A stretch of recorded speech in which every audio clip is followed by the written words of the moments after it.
Baiklah, kita lanjut. Sekarang kita belajar tentang segi 4 dan segi 3 ya. Mungkin bisa dibuka buku detik-detiknya halaman 44 ya. Ini nggak belajar banyak ya, karena ini cuma belajar rumus sebenarnya. Ya, jenis-jenis ini, dan ini kayaknya udah tahu semua ya. Segi 4 itu ada namanya persegi ya. Yang segi 4 ya. Segi 4 itu namanya persegi. Ya, persegi tahulah gambarnya kayak gimana ya. Yang sisinya sama ya. Panjang sisinya semuanya sama. Ini kita udah tahu luasnya, itu rumusnya adalah sisi dikali sisi kan ya. Kelilingnya adalah 4 dikali sisi ya. 4 kali S. Nanti sisinya 2 misalnya, langsung masukin aja 2 kali 2 4, berarti itu luasnya 4. Kelilingnya 2 kali 4 berarti 8 kelilingnya, tinggal masukin aja. Besok segi 4 yang kedua ada namanya persegi panjang ya. Kalau persegi panjang udah tahu juga semuanya ya harusnya ya. Gambarnya begini ya. Ada panjang, ada lebar di sini ya. Dan ini luasnya adalah dikaliin aja, panjang dikali lebar ya. Kelilingnya itu 2 dikali panjang ditambah lebar. Sebenarnya untuk keliling ya, untuk bangun datar kelilingnya itu jumlahin aja yang di luarnya ini ya, garis-garis di luarnya ini. Panjang tambah lebar tambah panjang tambah lebar, gitu aja boleh kok. Tapi boleh juga pakai rumus ya. Habis itu ada namanya jajar genjang. Jajar genjang ya. Jajar genjang ya, itu gambarnya yang dimiringin ya, kayak persegi panjang tapi dimiringin ya, begini ya. Jadi di sini ada namanya tinggi ya. Nah, untuk luasnya gimana? Luasnya adalah alas dikali tinggi. Alas itu yang mana? Yang bawah ya. Boleh juga yang atas sama aja ya. Yang bawah sama atas panjangnya sama, jadi boleh. Jadi misalnya bawahnya 8, tingginya 6, berarti 8 kali 6 luasnya. Ingat ya, tinggi ya yang dipakai. Tinggi itu bukan yang miringnya, tapi yang lurus. Habis itu kelilingnya gimana? Kelilingnya tinggal jumlahin aja sisi-sisi ininya ya. Alas 2 kali alas ditambah miring. M ini miring ya, sisi miringnya berapa? Mesti diketahui dulu sisi miringnya. Kalau di keliling yang dipakai miringnya sama alasnya. Kalau luas yang dipakai tingginya ya. Keliling kalau males dihafal tinggal jumlahin aja tepi-tepinya ya. Habis itu yang keempat ada belah ketupat ya. Belah ketupat sama layang-layang kita ini bahas beda aja lah. Belah ketupat itu sama layang-layang mirip, cuma bedanya kalau belah ketupat itu sisinya sama ya. Sisi itu yang ini nih, yang miring-miringnya ini sisi ya. Nah, ini ya belah ketupat ya. Ada namanya diagonal 1 dan diagonal 2 ya. Nah, kalau belah ketupat sisinya semuanya sama ya. Nah, ya. Untuk luasnya ini di sini ada diagonal 1, yang mendatar ini kita anggap diagonal 2 ya. Nah, luas dari belah ketupat adalah D1 kali diagonal 2 dibagi 2. Ingat nih, dihafal ya. Luas belah ketupat. Nah, kalau untuk kelilingnya karena sisinya sama ya, anggap ini sisi ya. 4 kali S sama kayak persegi ya. Itu belah ketupat. Nah, bedanya sama layang-layang. Rumus luasnya sama ya. Layang-layang gambarnya mirip juga gambarnya. Nah, begini gambarnya ya.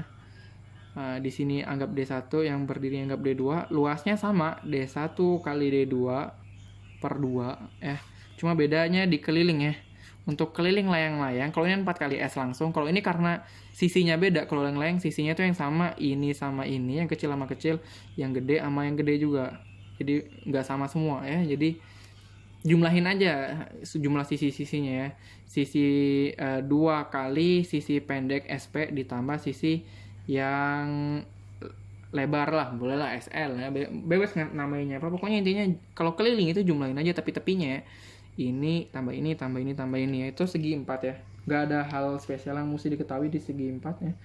Abis itu yang terakhir ada trapesium ya. Trapesium ini semua sebenarnya juga bisa dibaca di halaman 44 buku detik-detik ya. Trapesium gimana gambarnya? Mungkin ya kita gambarin salah satunya aja, trapesium siku-siku. Ya, trapesium siku-siku gambarnya begini ya. Di sini ada alas ya, di sini ada atas, atau kita mau ngasih nama yang atasnya itu A, di bawahnya B, boleh ya. Di sini tinggi ya, di sini miring. Nah, luasnya adalah A tambah B per 2 ya, dikali sama tinggi. Itu rumusnya ya. A tambah B per 2 dikali sama tinggi ya. Itu luasnya ya. Tinggi yang dipakai ya, tinggi. Kalau seandainya bentuknya trapesium sama kaki, tinggi itu yang lurus. Pokoknya tinggi yang lurus ya. Nggak harus ada di tepi-tepinya, tapi yang lurus pokoknya. Nah, untuk kelilingnya tinggal jumlahin aja semuanya. Jumlah sisinya ya. jumlahin aja semua sisinya, A tambah B tambah T tambah M kalau di sini ya. Paham ya? Itu untuk segi 4, nggak ada hal spesial yang diketahui di segi 4. Nah, lanjut kita ke segitiga ya. Oke, kita lanjut ke segitiga ya. Segitiga ya. Jenis-jenisnya ya bergantung dari aspek apa kita tinjau jenis-jenis segitiganya ya. Pertama, kalau dari sisi-sisinya ada yang sama sisi. Sama sisi itu ketiga sisinya sama ya, sama panjang semua, sudutnya juga sama semua, itulah sama sisi. Habis itu ada sama kaki. Kalau sama kaki cuma 2 sisi yang sama ya, kakinya kita anggap ya. Sudutnya juga cuma 2 yang sama di sini ya. Terus ada namanya sembarang ya. Sembarang ini nggak ada aturan ya, pokoknya nggak ada yang sama ataupun ya pokoknya nggak ada sudut yang sama, garis yang sama, itu namanya segitiga sembarang ya. Habis itu kalau ditinjau dari sudutnya ada namanya segitiga siku-siku. Siku-siku itu segitiga yang ada sudut siku-sikunya ya. Kalau di segitiga ada sudut siku-sikunya ya 90 derajat itu berarti dia segitiga siku-siku. Kalau nggak ada, dia terbagi jadi 2, tergantung ya. Kalau dia nggak ada sudut siku-siku tapi ada sudut yang lebih dari 90 derajat, ini namanya segitiga tumpul. Nah, selebihnya kalau seandainya dia nggak ada siku-siku, nggak ada sudut yang lebih dari 180 derajat misalnya begini, ini namanya segitiga lancip. Nah, satu hal yang mesti diketahui di segitiga adalah jumlah sudut di segitiga itu sama dengan 180 derajat. Jadi contoh kalau ada segitiga dibilangnya begini ya. Di sini misalnya 60 derajat, di sini misalnya 100 derajat. Tentukan berapa nilai X. Di sini X misalnya ya. Di sini 60, di sini 100, di sini X. Berapakah nilai X? Nah, di segitiga kalau kita tahu, segitiga itu jumlah sudutnya harus 180 derajat. Jadi kita jumlahin ya. 60 kan ya. Jumlah sudutnya ada 60, ada 100, kita tambahin ya 100, ada juga X. Itu harus 180 derajat. Nah, jumlahin aja. Yang bisa dijumlahin 60 tambah 100, 160 tambah X sama dengan 180 ya. Ini boleh dipindah ruas jadi 180 dikurang 160, X-nya sama dengan 20. Oh, dapatlah X-nya 20 ya.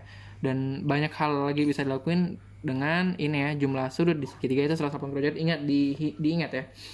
Dan untuk luas segitiga adalah alas dikali tinggi dibagi 2 ya. Alas yang mana, tinggi yang mana, tahu kan ya? Tinggi itu pokoknya yang lurus ya, yang tegak lurus, sama alas itulah tinggi ya.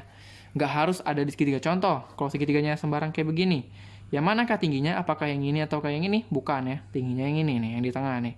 Pokoknya yang tegak lurus sama alasnya itulah tinggi. Ini tinggi, nah ini alas. Jadi tingginya nggak masuk ke ini ya, tepian ya. Untuk kelilingnya, tinggal jumlahin aja sisinya ya, jumlah sisi. Ingat ya, pokoknya semua bangun datar kelilingnya adalah jumlahin aja tepi-tepinya ya.